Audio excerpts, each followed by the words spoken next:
एक नगर में बहुत धनवान साहूकार रहता था। उसके पास धन की कमी नहीं थी, लेकिन पुत्र नहीं होने के कारण वह बहुत दुखी रहता था। पुत्र की कामना में वह हर सोमवार शिव जी का व्रत और पूजन करता था और शाम को मंदिर जाकर शिव जी के सामने दिया जलाया करता था।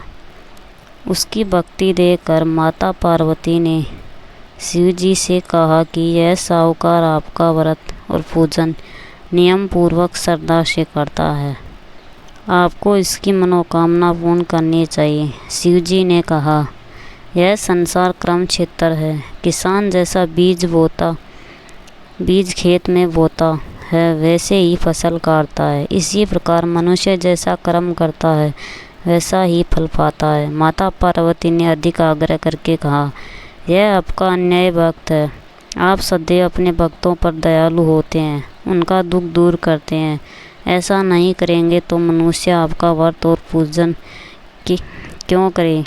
अतः इसका दुख दूर करे। माता पार्वती का ऐसा आग्रह देखकर शिवजी बोले, इसके कोई पुत्र नहीं है, इसलिए ये इतना दुखी है। इसके भाग्य में पुत्र नहीं है, फिर भी मैं इसे 12 साल तक के लिए पुत्र का वर देता हूँ, लेकिन 12 वर्ष बाद उसकी मृत्यु हो जाएगी। मैं इसके लिए इतना ही कर सकता हूँ। माता पार्वती और भगवान शिव की ये बातें सुन रहा था। इसे सुनकर वह न तो खुश हुआ और न ही दुखी हुआ। वह पहले की तरह शिवजी का व्रत और पूजन करता रहा। कुछ समय बाद साहूकार की पत्नी के गर्भ से 10वें महीने में अति सुंदर पुत्र उत्पन्न हुआ। साहूकार के घर में बहुत खुशियाँ मनाई गई, लेकिन साहूकार जानता था कि उसकी उम्र सिर्फ 12 साल है। उसने यह भेद किसी को नहीं बताया।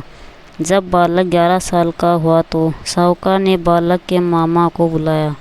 मामा को बहुत सारा धन देकर कहा, इस बालक को काशी पढ़ने के लिए ले जाओ और रास्ते में जहाँ भी रुको यज्ञ कराना और ब्राह्मण भोजन करा के उन्हें दक्षिण आदि देना। दोनों मामा भांजा यज्ञ कराते, ब्राह्मण भोजन कराते और दक्षिणा देते हुए काशी की ओर चल पड़े। एक नगर से गुजर रहे थे। उस नगर के राजा की कन्या का विवाह होने वाला था। जिसके साथ उसकी शादी होने वाली थी वह एक आँख से काना था। उसके पिता को चिंता थी कि उसे देखकर कहीं राजकुमारी शादी के लिए मना न कर दे। जब उसने साहूकार के सुंदर के लड़के को देखा तो सोचा कि द्वार पर की जाने वाली शादी की रस्म इसे करवा लेते हैं। उसने मामा भांजा से बात की तो वो राजी हो गए। साहूकार ने दूल्हे के वस्त्र भांजे को पहना दिए और उसे घोड़ी पर बैठाकर कन्या के द्वार पर ले गए। द्वार पर होने वाली रस्म खुशी से पूरी हो गई। कान्हे राजकुमार के पिता ने सोचा विवाह की रस्में भी इसी से करवा ले तो ठीक रहेगा। उसने मामा भांजा से फेरों तथा कन्यादान आदि की रस्में करवाने की प्रार्थना की और बहुत सा धन देने की बात भी कही। दोनों ने सहर्ष इसे भी मान लिया और ये रस्में भी हो गई। भांजे ने राजकुमारी की चुंदड़ी के पल्लू पर लिख दिया कि तुम्हारा विवाह तो मेरे साथ हुआ है, लेकिन तुम्हें एक कान्हे राजकुमार के साथ भेजा जाएगा। मैं पढ़ने के लिए काशी जा रहा हूँ। राजकुमारी में चुंदड़ी पर लिखा हुआ पढ़ा तो उसने कान्हे राजकुमार के साथ जाने से मना कर दिया।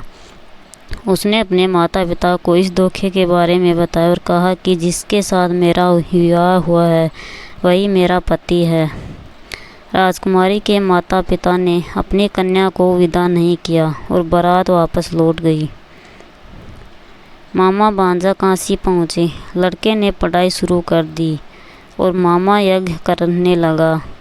जिस दिन लड़के की आयु 12 साल की हुई उसने मामा से कहा, आज मेरी तबीयत ठीक नहीं लग रही है। मामा बोले, अंदर आकर सो जाओ। लड़का अंदर आकर सो गया और थोड़ी देर बाद उसके प्राण निकल गए। मामा को पता लगा तो वह बहुत दुखी हुआ, लेकिन यज्ञ जारी रहने के कारण वह रो नहीं सका।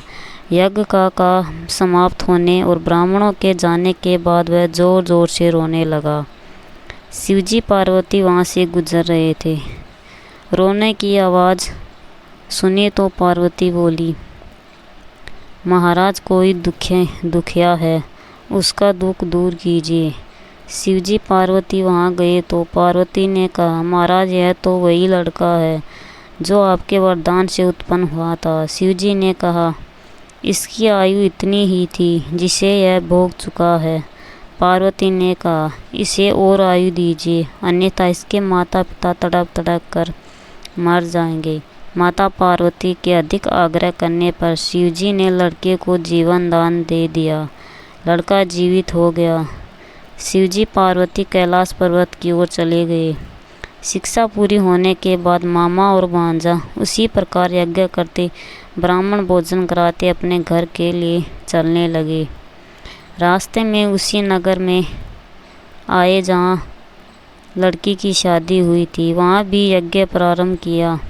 राजा ने उसे पहचान लिया और अपने महल में ले जाकर उनकी खूब आवा भगत की। दास दासियों सहित आदर पूर्वक अपने पुत्री और दामाद को विदा किया।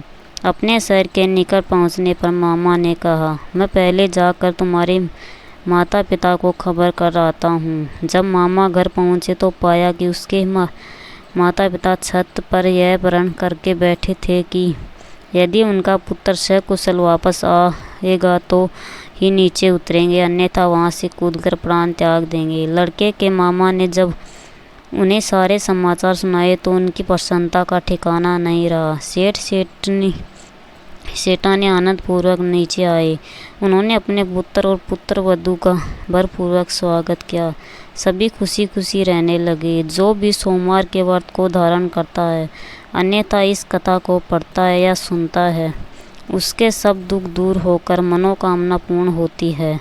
इस लोक में कई प्रकार के सुख भोग कर अंत में सदा साविधि के लोक को प्राप्त होता है।